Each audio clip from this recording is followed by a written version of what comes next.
Hi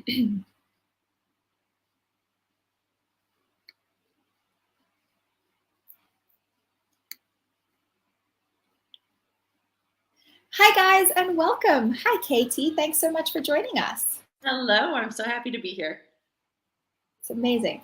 So today we are going to be chatting about the equine water treadmill and specifically kind of talking about education and training, because that's an area where we just don't have enough information right now.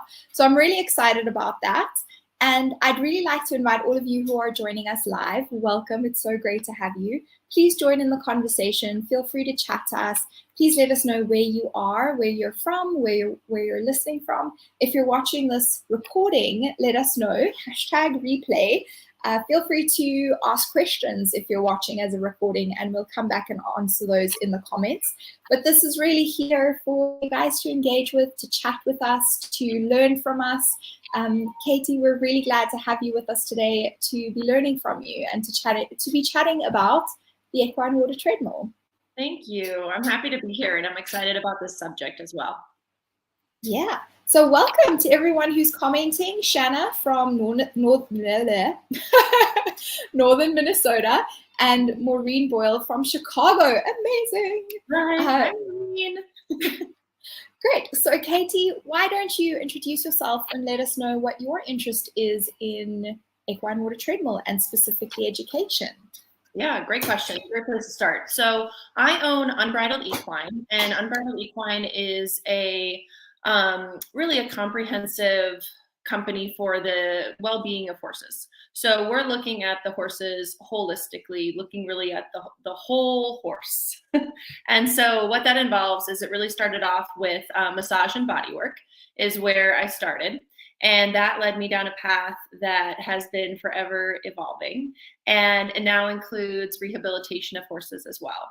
And then with bringing on that rehab piece and the use of a water treadmill in the horses' rehab and fitness, that brought along a partnership with the water treadmill company that I use, Hudson Aquatic. And so with that, something that I felt was missing as I started up my rehab center and as I was learning how to utilize this modality was a lack of education and a lack of community along with using it.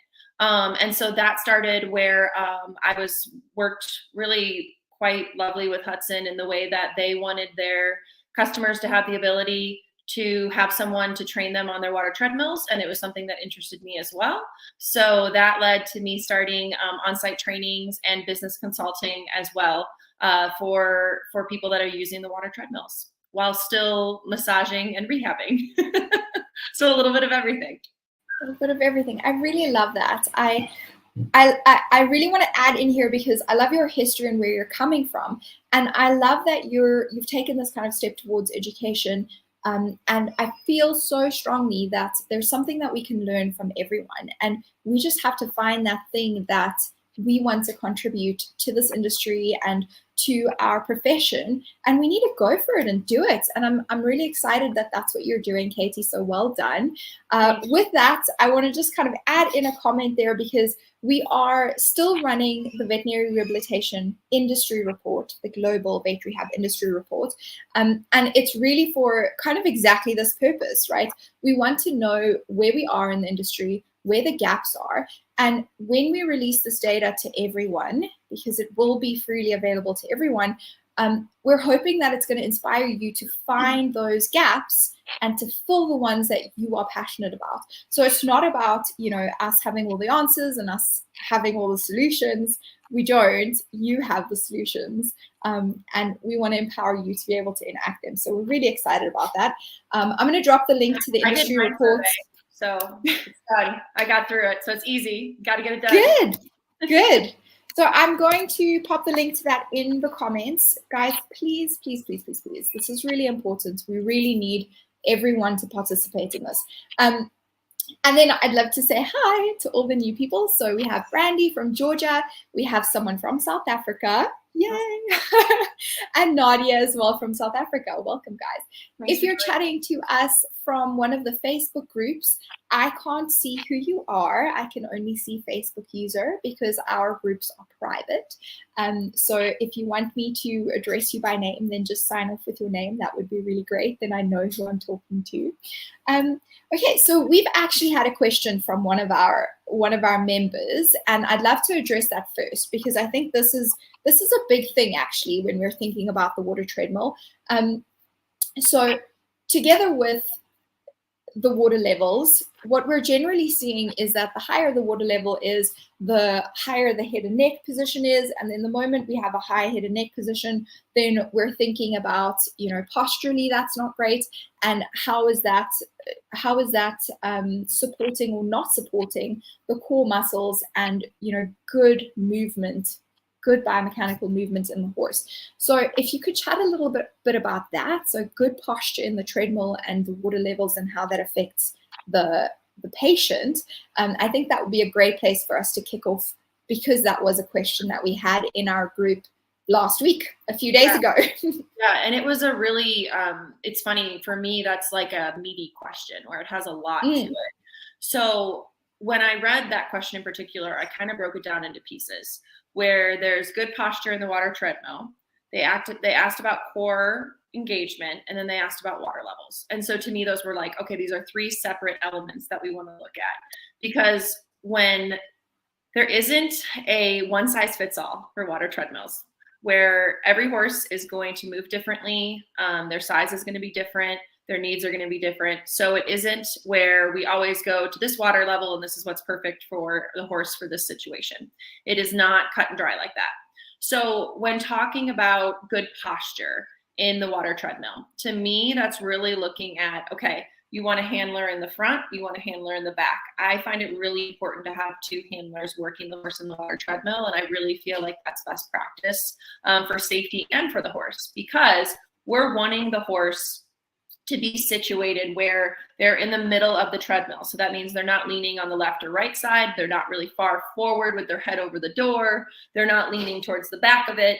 And if I'm up front working the horse and I don't have someone in the back, I wouldn't know where that horse is situated with their hind end as far as side to side or front and back. So getting the horse on the treadmill, staying in a good spot, especially at the beginning, because I say that they kind of have sea legs at the beginning, so they're all over the place, and we want to help them steady out so they know where to go. The second piece is, and the one that I find really important, is they need to have the ability to have their head down and in a neutral position so that they're working their top line. And this is where water levels and the core activation, abdominal obliques getting worked is important. So this is where, you really want to look at, okay, my horse is, well, height is important, first of all, because every horse is going to be a different height in there. So if you have a quarter horse in the United States where you're working a barrel racer versus a big dressage warm blood, the point that you're going to hit for them is different, and where their head carriage is going to be is different as well. But I have found that really allowing them to not be looking up at the handler, so not with their head to the left looking at you, because oftentimes they're going to want your attention. And for me, it's very much they need to be working. And so that means head straight, get them in that focused mindset. And then the pieces that then lead in from that is, okay, we have them in a nice position. Now we want to look at, how do we get that core engagement that we're looking at using the water levels? And so to go into water levels a little bit, because that's also has a lot to it. And the science to that is catching up with what we need to learn about how a horse moves through the water levels. So there's a lot of great online articles that you can access, but it's still something that's in the works. And for the water levels to be working with the horse so that they're in good posture in the water, you have to make sure that their range of motion is appropriate for that horse. Again, depending on breed and job and discipline that they're in, the range of motion could look different, but also how is that horse moving through the water? Because when you're adding water, at a certain point, you're adding resistance, and then at a different point, you're adding buoyancy. So you really have to play with those factors to make sure that the horse is still keeping good posture. The other piece to remember with that as well is fatigue. So a horse, it is a very intensive workout and a different workout for them.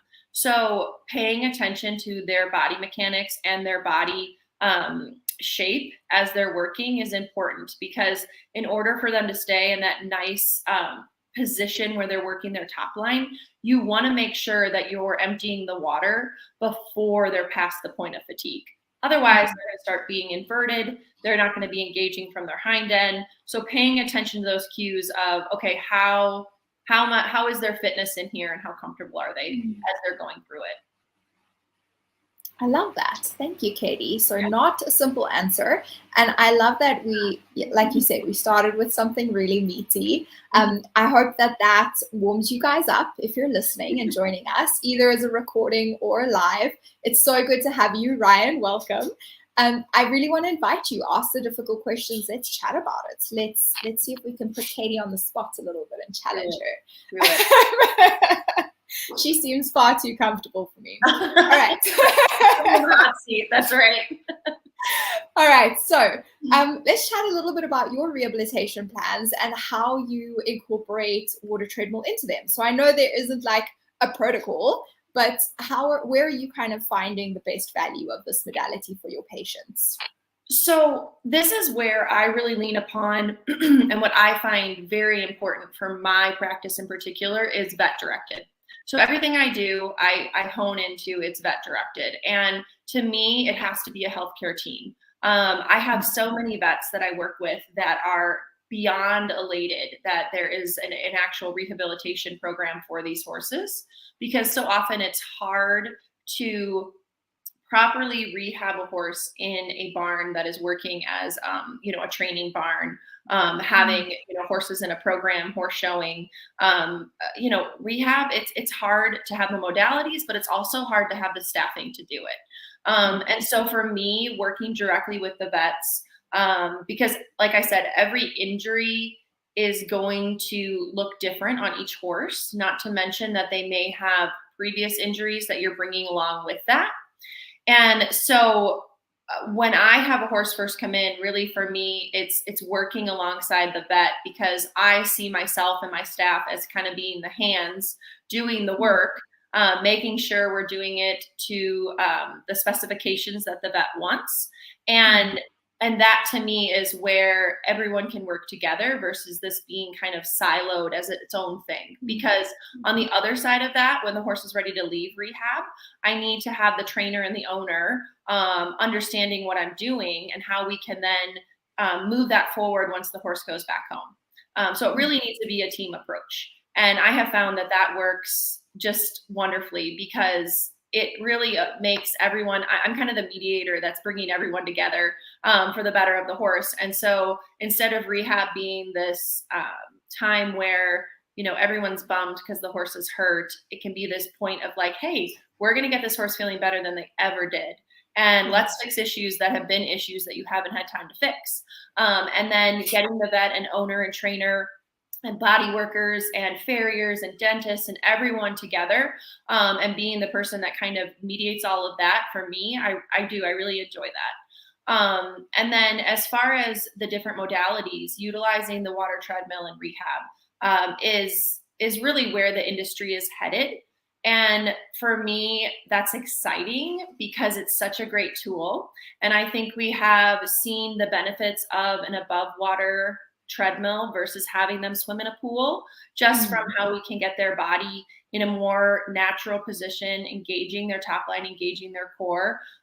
Horses aren't really natural swimmers. So getting them comfortable in the water treadmill, to me, is the first part that you have to go with. And I think this is where that education piece is coming in, where it is not natural for a horse to walk into a metal box and for us to close the doors and then add water and move the floor. We kind of laugh where it's like, oh, we're putting him in the box of death, because in their mind it's just over, But how do you change that mindset in them to where this is a really cool experience and they want to do it? Because once the horses start water treading, they love it. They absolutely love it. They are energetic. They're silly. They're splashing. They really enjoy the workout. So a lot of it has to do with training the horse to accept the water treadmill as a positive piece of their rehab.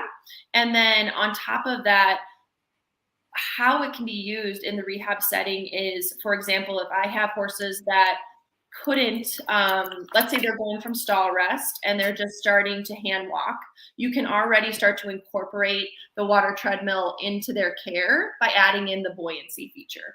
So this is where you're looking at the different pieces. So you can use hot or cold salt water depending on your unit. You have water height as a piece that you can look at, and then you have the speed of the treadmill. You can do a lot, especially for rehab, at a very slow pace. And the nice part is by making them buoyant, you're able to get them back to work sooner than they would if you had to have them on a regular treadmill, be putting them on a hot walker, be putting someone on their back. We've had a lot where there's been fractures that we've been able to get the horse moving once the fracture is to a stable point where they're able to go in the water treadmill and start moving their body, because that actually is what gets the healing process going faster. By getting the blood flow going, by getting that soft compression onto their hooves, and getting the blood flow up their legs, and getting lymphatic fluid moving, and the ability to do that safely. Because for me with rehab, so much about it is it being a controlled environment, or as controlled as you can have with a horse, because they're still horses. And so having the water treadmill and being able to use those elements that are part of it to your advantage, to me, it's all about thinking through those different pieces and using them the best you can for that horse. So for example, if you're going to use cold salt water, which is an amazing tool, you can't put cold salt water all the way up. So I couldn't make a horse buoyant in cold salt water because you put them into shock. It's too cold. It's 32 degrees. It's freezing. It feels great. I've had myself in it. It's like an ice plunge. But you're going to work the horse differently in cold salt water than you are in hot water. And so at the same time, though, one element that I love is when you're able to utilize both hot and cold salt water within the same session with the horse, because you can do a lot with that as well. So there's a lot of creative pieces that you can utilize with the water treadmill. Oh, you have mentioned so many things I want to dive into. I'm really excited. Excellent. So guys, if you're watching live with us, welcome. It's amazing to have you. We're really here to chat with you. So please ask questions. Let us know where you're from, where you're watching from. Let's put Katie in the hot seat and ask her some great questions. That's what we're here for. We're here to answer your questions and to chat with you guys, to connect with you guys. Okay, so I think, can you give me a little bit more of an idea of what your facility looks like? Because it sounds like you have a yard, a facility, a place where horses come for a period of time to be rehabilitated from a certain injury. So stable rest, rehabilitation, return to sport, they're with you for that time period. How long are horses generally with you? What does that kind of look like? Yeah, so we're in an exciting time with Unbridled Equine. We're actually in a point of transition where we were at a facility, a great setup. So the modalities that I like to have available to me, that I have found work best, if I could, have my ideal of what I would want, I really enjoy having, and this is where the transition piece is so fun, because I'm starting to figure out more and more of what I would want. What I thought was cool is that, I really like the idea of having the ability to have the horses where they have stalls. I know in some facilities they have some stalls, but not for every horse. With rehab in particular, I really like the ability to have them in their stalls, and have them a place for them to be. One thing I love that some people have are runouts outside of their stalls.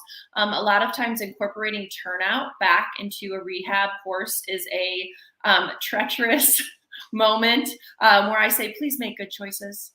please, I want you to have this moment where you can be outside, but please be smart.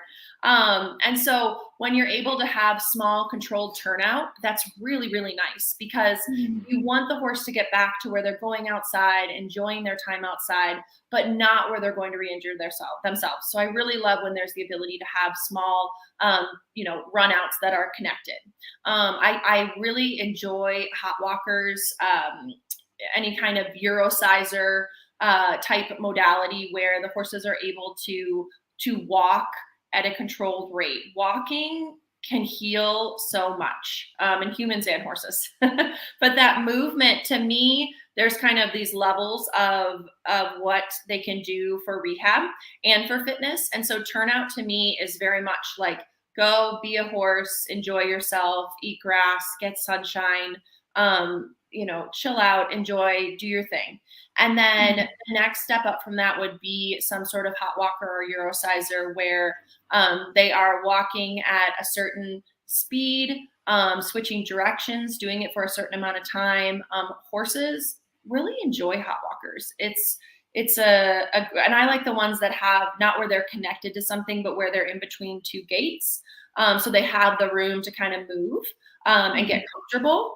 And what I've noticed is that the walking with the group, especially for rehab horses where they feel a little left out from everyone, where they're not taking lessons, they're not showing, but having this group activity where they're all walking together, they really get into a groove. We would have sometimes like the old man group and then the sassy female group. We put certain ones together that we know would work. One other modality that I really like having is the dry treadmill. A lot of water treadmills can also work as dry treadmills. A lot of people don't know this, but if you have just the bottom section of the water treadmill with enough water that it's lubricated, you can use it as a dry treadmill as well. I was lucky enough at our facility that we had both, which allowed us to add incline into the exercises as well. So some water treadmills have incline, some don't, but most dry treadmills do. And then the water treadmill was really the icing on the cake piece, because they're still somewhat rare in the States, where there's probably, it depends where you are in the United States, but a lot of facilities, it's hard to have those on your facilities, because you do have the water components, heating and chilling water, drainage, it takes up a lot of space, and you really have to have the manpower to work it, and then also to maintain it, because they're so important to maintain as well. And the other pieces I really like, I like vibration therapy. I think horses enjoy it a lot. Solariums are always great to add in if you can. They are kind of a passive way to help rehab and fitness horses, but specifically if you live somewhere where you have a little bit of cold in the winter, being able to warm them up and get blood flow moving, and doing that way is something they really enjoy. Even as a human, I love, brushing a horse under the solarium in the middle of winter in Illinois. There's just nothing better. And then on top of that, all of the smaller modalities that you'd have, like PEMF, massage therapy, red light therapy. So there are more modalities than you'll have time for in the day. Yeah. So with each horse, it's figuring out their schedule for the day and for the week. And this is what I work with a lot of rehab centers on is, okay, we have all this cool stuff. How are we going to implement it for each horse and I'll get it done in a day? How are you going to do this? And that's where it's very different than a riding program, because the horses are working differently. You're using different modalities, and your goal at the end of the day is different. I really strive with our rehab horses that we don't do everything at once, that we, as much as we can, kind of spread out their day, especially if they are more on stall rest or hand walking. Okay, let's not do all the hand walking at once. Let's spread it out a little bit. Get them out, brush them, magna wave them, put them back, get them back out and do their hand walking, back out, do their treadmill. So trying to break up their days so they feel very engaged. Because there is a emotional component to healing as much as there's a physical component. I love that. So much good stuff there. So thank you guys for the comments and questions. Let's get into them. Ryan says he had no idea that hot and cold water are worked differently. And I love that because I was going to ask you, talk a little bit more about the hot versus cold and how you want to approach them differently. Yeah, this is a really big one and a great thing to bring up. So thanks, Ryan.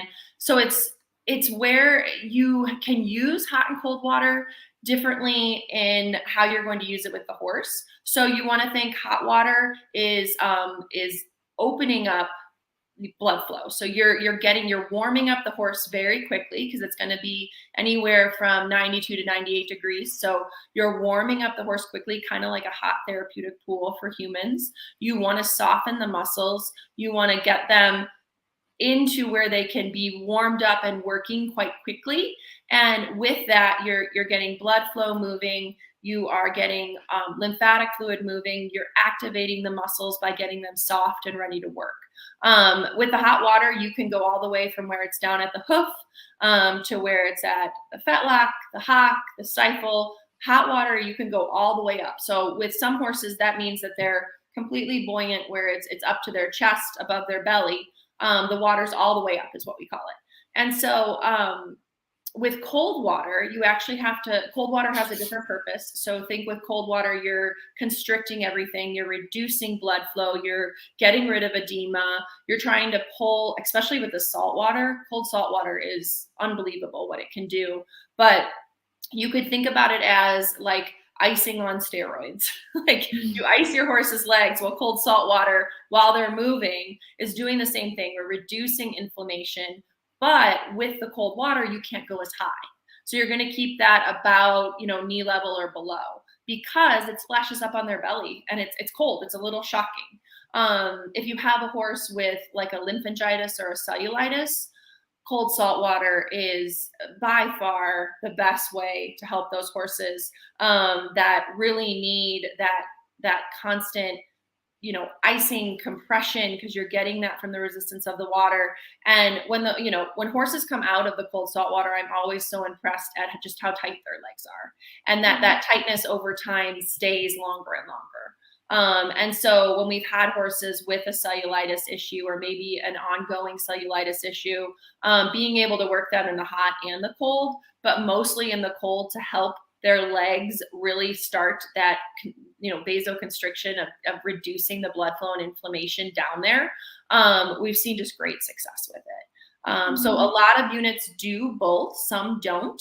But having that cold salt water option, it's just been such a benefit for me, because I've used it in so many ways, and the way you use it is unique. And for some horses that I'm doing fitness with, so let's kind of get off the rehab part of it, and a fitness horse, maybe I'm working that fitness horse at, I kind of call it cross training, but like I'm working them at different levels while they're with the hot water. And then once they're going through the hot water, I will actually drain it, fill it up with cold water, keep them moving, and ice their legs for 5 minutes at the end of it. So it's like I've done everything all in one, and it's been within 20, 25 minutes of that horse working. So it can be a very comprehensive workout as well. Okay, I love that. Thank you. So for the lymph, I have one question about the lymph horses. Would you have them in the treadmill every day, twice a day, once a day? What's kind of your protocol there? So depending on the severity of the lymphangitis, and obviously there are different stages of that too. When you're in the acute stage, where it just blew up overnight, you've had the vet out, they've had, the antibiotics, the Banamine, they're uncomfortable. I have found those horses have to hand walk pretty much every hour, and they are happier to hand walk in the cold salt water, because it just feels so darn good. And you can only imagine, like, their legs are hot and uncomfortable. It seems to always happen in the summer here in Chicago, and you're like, it's 90 degrees out, it's humid, and now you have this big fat leg and you're miserable. And then putting them in the cold salt water, I like to do it as much as 3 to 4 times a day, because you're doing it for maybe 10 minutes at a time. You don't need to really push them, because this isn't for a fitness piece. It's really that getting them moving.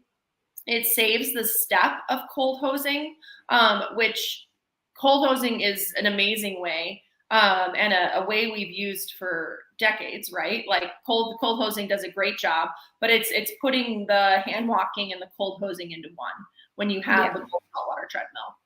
And as long as the horse doesn't have where it's been ongoing and they have where kind of their leg opens up almost where because it's had so much swelling, I'm more careful with that and would defer to what the veterinarian says because obviously salt water with that could be very painful. So you don't want to have the open wounds happening, but your hope is I've had acute cellulitis that we've done. I've had where they had prolonged cellulitis and they don't know how. They're like, is this horse's leg ever going to get back to normal? And that's where you're able to utilize the water treadmill for both of those. And the cold salt water does a great job with both. Okay, great. Welcome to those that have jumped on with us. It's so great to see you. So more from South Africa and from Canada. Amazing, guys. Welcome. Awesome. Let's chat more about competition horses or horses that are using the treadmill in terms of conditioning. So for a horse in a consistent routine and competing, how often would you recommend them going into the treadmill? Yeah, so with a horse that is consistently in a program, getting ridden, has a good fitness level where they're competing, I would use the water treadmill as a additional piece. So I would say that it's not there to replace riding. What it is there to do is offer kind of that cross training idea. So, again, vet dependent on the horse, but I would say on average about 2 days a week. When I've had horses and my own horse that, is consistently getting ridden, is taking a lesson. I'm in a lesson twice a week, or the horse is getting a lesson once or twice a week. On the days that either maybe you're a little bit busy, you just do a light hack or a trail ride, that is a great day to add in a water treadmill. You would not want to add the water treadmill exercise in on the day you have a lesson, on the day you're showing. You want to think of it as, okay, I'm adding this in as part of their routine. That makes it's a different part of their routine. So you're taking the rider off of their back. You're taking our issues that we bring to the horse of imbalances and tightnesses and our own emotional baggage that we bring when we ride. We're taking all of that away. The horse is going to track straight while they're on the water treadmill or a dry treadmill, which is one thing I love, which helps with compensation patterns. And so it's a great way to incorporate something different into their routine, but also is going to help them with their fitness level in a way that you can get a lot done in a short amount of time in a very safe environment. And so for me, I think doing it about twice a week is appropriate. On your, if you're getting closer to a competition and you really want to maybe engage that hind end or increase your speed for something, you could up it to 3 times a week, but I would make sure that you are looking at the other pieces of the horse's schedule and adjusting those appropriately. And for a horse, it's something fun and different for them to do. The monotony of just, going in the ring, flatting around, although there's so much you can do as far as lateral work and, changing of speed and all of that when you're riding them. This also bringing in the water treadmill is a different way for them to work out. And it's really fun for them. It feels good. So it's a great cross-training piece to use. I love that. So Maureen asks, do the aquatreads always use salt water? And I'd love to expand that question. And if you could talk about your water maintenance, how you're keeping that clean as part of this, I would appreciate that. Yeah. So no, all water treadmills do not have cold salt water. It is dependent on the unit you buy. And also a lot of them have the option where you can have both or you can just have hot water. Cold salt water is actually easier to maintain than the hot water. When you have the salt water, you usually have, with my unit, it's about 200 pounds of salt. So it has more salt than the Dead Sea. So it is not going to grow anything. And it's cold. And so with the hot water, I'm lucky enough that the facility that we were at previously, we did not reuse our hot water, which is not the norm. Most people are recycling the water back into their hot water tank. And so this is where I really, when I have my on-site trainings and when I'm working with facilities that have their water treadmill, it's all about getting the horse clean before they ever get on it. Because a horse will look clean and underneath that they're not. So having a setup where there is a wash stall near the water treadmill is so important. Hooves need to be cleaned out and hosed out. Legs have to be cleaned off. Tail has to be braided up, tied up, so it's out of the way, so that second person can be catching. They love to poop in water, especially when the water's high. And so the important role also for that second person is going to be the very special poop catcher role. And that is going to keep your water clean as well. Not letting poop get into the water, especially the hot water, is really important. And it's not hard to do. It's literally a pool net. I mean, you can catch poop and get rid of it really fast. And you start to get into a rhythm of it where you're like still talking and catching poop. So it's like no big deal. I do prefer horses in a water treadmill to not be wearing the diapers that they do sell. I understand for some facilities that's a necessity just due to staffing. But what I've seen as far as seeing horses work in those versus horses that are just getting poop caught as it comes out, the diaper does change up their gait. As you can imagine, it's a little bit bulky and uncomfortable. So it does change up their gait in the back end. And so it's not ideal to use those, even though to me, they're kind of messy too. And so if at all possible for safety, I like a second person. And like I said, for the horse to be in the correct position, but also to be the poop catcher, so that you're keeping your hot water clean. And then there's a whole filtration system that goes with water treadmills. It's actually, it's pool equipment. So it's the same that you would have for a pool. And the filtration system is something where it's trying to get as much as it can out of the water before it even goes back into the tank. And this would be like rocks, shavings, any kind of dirt that it can stop before it goes back. And then the hot water, how often you change that is really dependent on how many horses you are running a day. So if you're doing, a handful of horses a day, your hot water is going to last, and you're cleaning them off well before they get on it. Your hot water is going to last longer than if you're running 20 horses a day. And also where you live. If you live somewhere where it's warm, all year round, your hot water is going to need to be changed out more frequently. And then with the cold water, like I said, you're not actually having to deal as much with any type of bacterial growth with that, but you also want your cold salt water to stay clean because you have 200 pounds of salt in it. That's usually about at least $200 of salt. So you're not wanting to dump that out too often either, because you have to replace all that salt as well. So it's something where, keeping the horses clean prior to them getting in, maintaining your filtration systems so that those are cleaned out and can do their job.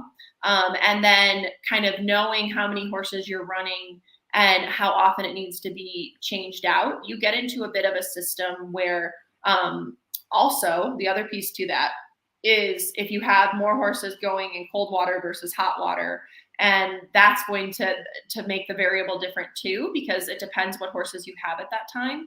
If you just have hot water and you're running horses for fitness through it and you're cleaning them off, you'll get into a kind of a routine of, okay, every Sunday night we drain it and we fill it Monday morning. And then you are able to use chlorine products that are safe for horses to keep the water from having bacterial growth. And again, that's also dependent on where you live, because for Illinois, it's hard to keep the hot water hot in the winter, and then it's hard to keep the cold water cold in the summer. So you're running into the issues of also, okay, how do I have my area set up so that it's easy to access the water and the tanks and the filtration systems, but they're not in a place where they're going to be in the elements either. Loads of considerations. I love it. Setting it up, yes. I work so much with people on, they want to get this equipment in and they have the space, and they do have the space, but then I talk to them like, wait, how are you going to use this space well? Because there's more to this than just the treadmill. Yeah. And I kind of laugh sometimes. It's like the Wizard of Oz, like it's behind the curtain where all the And that stuff is just as important as the water treadmill, because if that's not maintained, these are not parts that you can go and buy at, the grocery store. You're having to order these, or you're having to get them custom from the company. And so maintaining your product is so, so important. And that's something that, I work with the people that I do on-site training with, but also people can work with their companies. They should be given a good idea of how to maintain their hot and cold saltwater units. Okay. I love that. From what you mentioned now, I would love to ask the question just quickly, like how many horses could you put through a water treadmill in a day? Depends on staffing and how long you want to be there. Ideal, like what is your maximum ideal scenario? I don't really like to do more than 6. But my rehab's more of a boutique idea. So if you've been in horses long enough, usually more horses is not more money. More money, yeah. More horses is just more work. And there are, facilities that have people that trailer in, that may have 2 water treadmills going that are doing 20 and 30 horses a day. But these are people, you have to consider pre, during, and post water tread takes about 45 minutes. And that's when you have it down to a science. So for me, I have somebody that is prepping the horses on the front end so that when we're done treading a horse, the next horse is ready.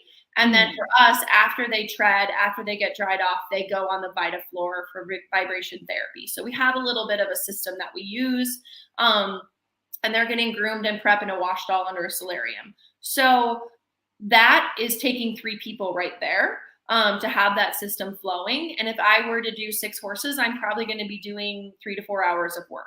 And so for me and the staffing that I have, that's plenty.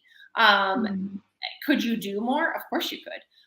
It depends how long your people want to stand at the water treadmill.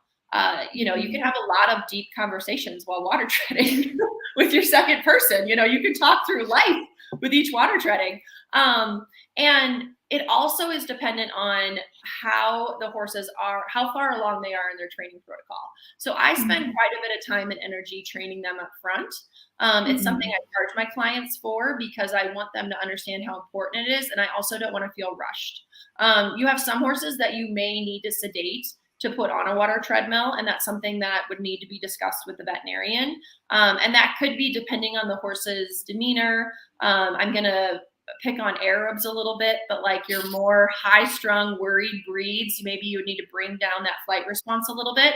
But what I have found long-term is that having horses on sedation when you're water treading them, they do not water tread as well. They are not moving through and using their natural gaits as naturally when they're sedated. So for me, I either want to take my time training them and getting them comfortable to the water treadmill and all the elements of it, or I want to, go by the vet's guidance because maybe this horse, has been on stall rest for a very long time and has a very flighty mindset, but I want to get them off the sedative as soon as possible because I want them to work as naturally as possible in the water treadmill. And so, I mean, that's the, I'm talking so much. What was that? That's okay. No, I just want to. I'm just going on. Tell me what I'm supposed to answer again. No, I don't remember actually. Shanna, I see your question. I'm going to come back to it, but I want Katie to actually expand on the training component. That was one of my questions. So you've brought it up now. Yeah. How do you prepare that horse to be safe? How do you make sure that you're safe? What is that training? What does that look like? That is my biggest worry about the industry right now, is that this is an amazing piece of equipment that things can go wrong very quickly. And I've had a horse go down in it. I've had people that have told me about horses jumping out of it. Wonderful. They're flight animals, and we are putting them in something that is restrictive. So safety to me is really where I feel like, okay, we're not paying enough attention to this. The water height and the temperature and all that, it's so cool and so fascinating. But if we're not safe doing it, it's not okay. And so that's horse and handler. And so for me, the training protocols that I work with people in a facility is first getting and making sure the facility is set up correctly so that the horse has enough room to get on, to get off. You have enough room above the horse, because you have to think about if they're going to get upset, they might pop up, and we don't want them to hit their heads. The handlers are up on a little a standing area that is higher as well. So making sure the handler has enough space above and on either side of them also, in case anything goes wrong. Your water treadmill should also have an emergency stop button. It should have drains in it that can drain it very quickly. So when I train people on the Hudson Aqua Pacer, you're able to drain the entire tank in, it's about 60 to 90 seconds. So you're able to open up, I call it the floodgates, open up the floodgates and get the water out. And this is where the two people working as a two-person team is also really important, because you're communicating amongst the two of you, because if something's going to go wrong, it's going to happen really quickly. And so for training wise for this, so this is where there is a little bit of a gap in this industry, as specifically rehab and the use of water treadmills. Most of the certification programs within the United States are for veterinarians and vet techs. And although I love seeing vets going back and coming out of school with rehab knowledge, because it is so cool. And then they are able to understand the rehab idea and what's available to us more than a vet that maybe has never done that type of program, or still has an older school mentality of how to rehab horses. But a lot of vets that I'm working with know the theory behind water treadmills, but will tell me, I've never run one. I've never put a horse on it. And this is where that teamwork approach comes in. One program that I think is very, very well respected, and I was actually just on a phone call the other day, for an article for a magazine, and we were talking about, she's doing the University of Tennessee rehab certification program, and she actually had to, and it's a program I've been very interested in as well, because I have a rehab therapy certification from a private organization, and this was, almost pre-COVID. I mean, so I like how things are like pre and post, but like pre-COVID. So I mean, this is many years ago, and things are changing quite rapidly. So the University of Tennessee has a very good certification program that is, you're doing it online and then also on site. The problem, though, I see with that is, although I want vets and vet techs to have this knowledge, the people that are generally doing the day-to-day are not the vets or the vet techs. They're the rehab therapists that are doing that. And so that was the gap where I specifically with Hudson, which is based out of the United States in Indiana, and it was, we're a little more limited in the States in how many units we have made within the United States versus Europe has more. They're a little bit more forward thinking as far as physiotherapy goes there. And so really working with this water treadmill company and saying, I'm seeing this gap. And I kind of made this up as I went. And luckily, I have a curious mindset where I want to do things as safely, efficiently, and really, I like the problem solving of it. I think that's why I like rehabbing, is because it's kind of like detective work. But there's a missing gap where you're so excited, you get this water treadmill, it gets installed, and then all of a sudden you have to put horses on it. And if you do it poorly, you're going to be miserable.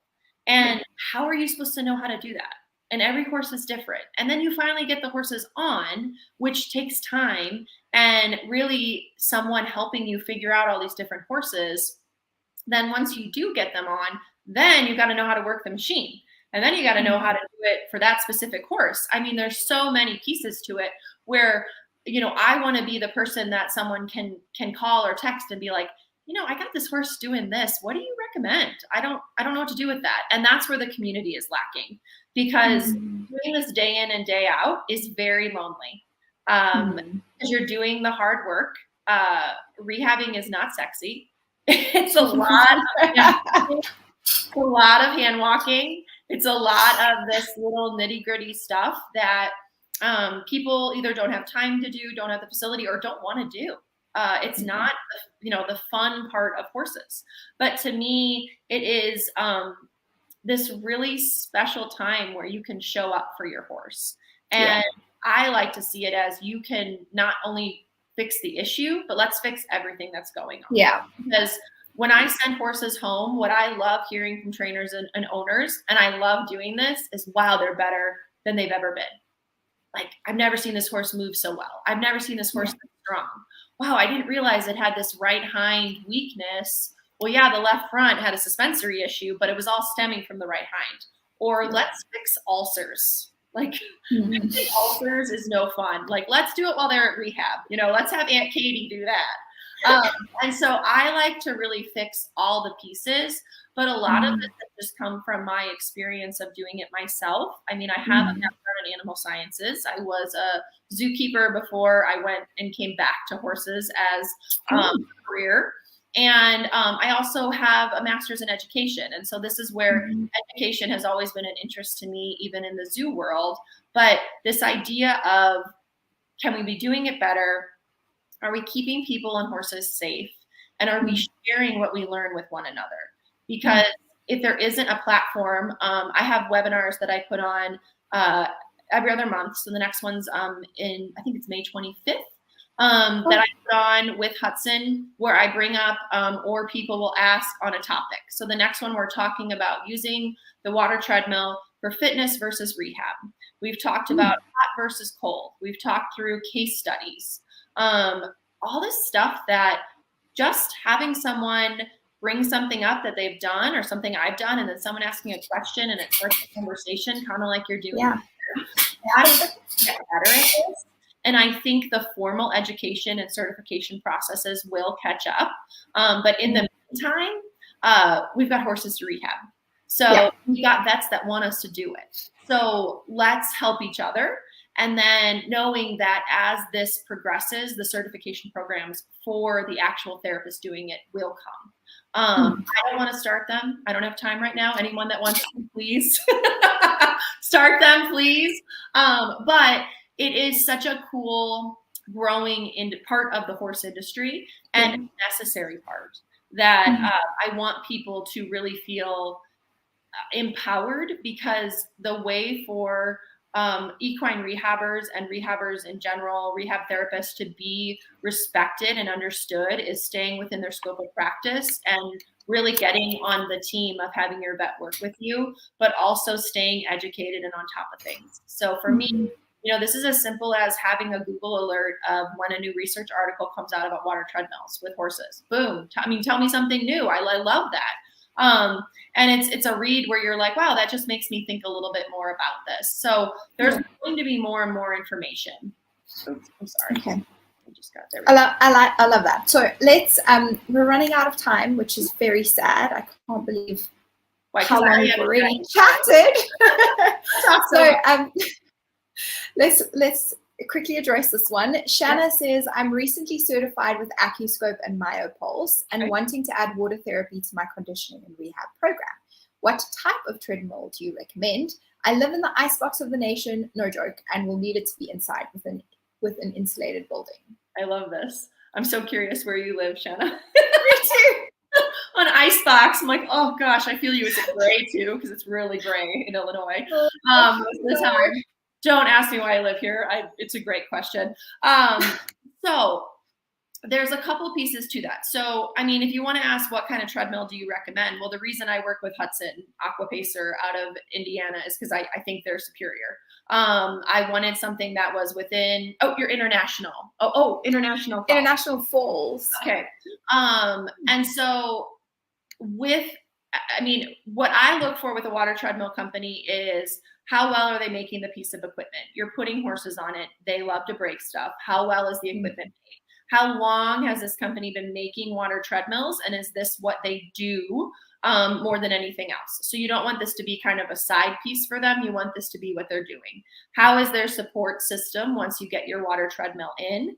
Do they offer installation and education after the water treadmill is put in and continued support? Do they have some sort of consulting piece?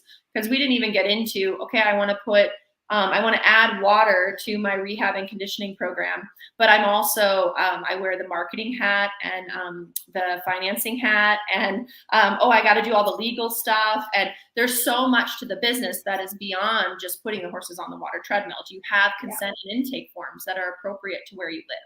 But what's important is you needed to be inside and in an insulated building. Well, that's exactly what I had to do as well. Insulation is and having some sort of, usually it's a heat component, is important specifically for the area that's going to have the tanks in it, because chilling and heating water is what gets expensive. So if you can utilize a room that's insulated or has a heater. One thing I like about the tanks with the company that I work with, Hudson, is that they have tank covers that are insulated as well. So to keep the heat in or to keep the cold in. I really like that. I see that she added something. I'm going to do this once. Fresh water only, or should I consider salt water as a main focus? I mean, I want you to do both. I think you're okay. Here's what I think. If you are on where you have a certain amount you want to spend or a certain space that you have for this, hot water. Hot water you're going to be able to do more with. And you can always add in the cold component with cold hosing, ice boots, game ready machines, all those where you're able to add in the cold component. I know. Throw on trees. She said, let's win the lottery. Like, for real. That would make life a lot easier in so many ways. No financing, no sponsorship. Let's just have all the capital. It would be amazing. And the piece too is to know with your area, a lot of times people are wondering okay, what's going to be my return on investment? So I'm investing this money on this expensive piece of equipment. Really looking at in your area, I tell people to look at what is a 1 hour private lesson going for. That's going to give you an idea of what people feel like one-on-one attention with their horse is worth. And then that's going to help you start to create how many horses do I need to run a day to pay off this equipment over time. And so if you getting one or the other is important, I would definitely say hot water, because you can recreate the cold pieces, not as well, but you can recreate them elsewhere. And you can still do a ton of rehab and fitness with hot water. And having that, just that piece alone, is not a bad piece. A lot of places just have that. Now that we have the cold salt water option, it's like, oh, it's like heated seats, in your car. Like, how did we live without heated seats? Like windows that roll down, versus hitting a button. But we did, and we didn't know any different. And so, having hot water only is not a problem. And with a lot of pieces of equipment, you can add the cold salt water later if you want as well. If you see a need for it, or if your business is doing well enough that you can add that in. Okay. Shanna, thank you. It's so fun to chat with you. This is what it's about. As we wrap this up, Katie, can you share with us how people can connect with you and learn from you if you're running webinars, and where is your community based so that they can plug into that? That would be really amazing. Yeah, you can always, there's a couple ways. So I'm very accessible. I like to be accessible to people that have questions and want to work together. You can always go to my website, unbridled-equine.com. That has a comprehensive look at everything I offer, from massage to rehab to education and consulting and partnerships. I'm on social. You can find me on Facebook, Unbridled Equine, and also on Instagram. And then I do have a YouTube channel where I have shared a lot of massage videos. I have not gotten into sharing rehab videos yet. It's because it takes time and production to get those going. So a lot of the rehab videos I have more on social media, but I have a lot of great massage videos up on YouTube as well. And then partnership and training wise, that's something that, in reaching out to me, I love working with people as they are starting off their business, rehab and fitness business. They already have one, but they feel like they are going to burn out because they need some help figuring out, how can I do all this? Or how can I do this more efficiently? How can I have more fun at this again? Because I love horses and I want to do this. And having someone in your corner that can help you can really change the tides. And so I would say, getting a hold of me through my website. Honestly, most people, once my phone numbers are like, just shoot me a text. I mean, I'm going to text you back or call you back. So I'm very accessible. And with the webinars, you know, if you have interest in the training or consulting, I would recommend going to my website and sending me an email or a message. And then the webinars, that's something I do through Hudson Aquatic. Like I said, the next one is May 25th. Don't quote me, I really should know this, but May 25th at, I think it's 12 p.m. Eastern Central Time. If I have that date wrong, I will put it in the comments. But that is something where we, you know, every other month, it is a group of people specifically talking about water treadmills, specifically talking about topics that are of interest, and I'm answering questions just like this. And I love it when I'm not the only one talking. I like it when someone else brings up what they've done. So I'm really trying to make it a community of people where, you know, every other month we get together, we talk about something, but we also share what we're doing. Katie, thank you. I really love that. Guys, if you're watching this as a recording, please feel free to comment, ask any questions. Katie will come back and answer them if I don't have the answers or if I don't have resources for you to check out. I want to repeat, please, if you have not filled in the Global Vet Rehab Industry Report, I've shared the link in the comments. Please go and fill that in now. It is for you. It's for all of us. It's so that we can create a better industry, a better workspace for us all to be functioning in at our best, right? Because there are a lot of things in our industry that can be improved. And we just need to know where to start. So I'm really excited about it. We're aiming to have 1,000 people fill that in. And if you want to know where we're at, we're just over 400. So come on, share it with your communities. Please, let's get people filling that in. There's more than 1,000 of us out there in the whole world. Come now. And the second thing I want to remind you about is that the Vet Rehab Summit is on the 10th and 11th of November this year. Please mark that off in your diaries. You guys want to be live. It's going to be amazing. So Katie, thank you so much. Thank you so much for having me, and thank you everyone that joined us and for your questions, and I'd love to continue the conversation whenever needed. Awesome. Have a great day, guys. Thanks. Bye, everybody.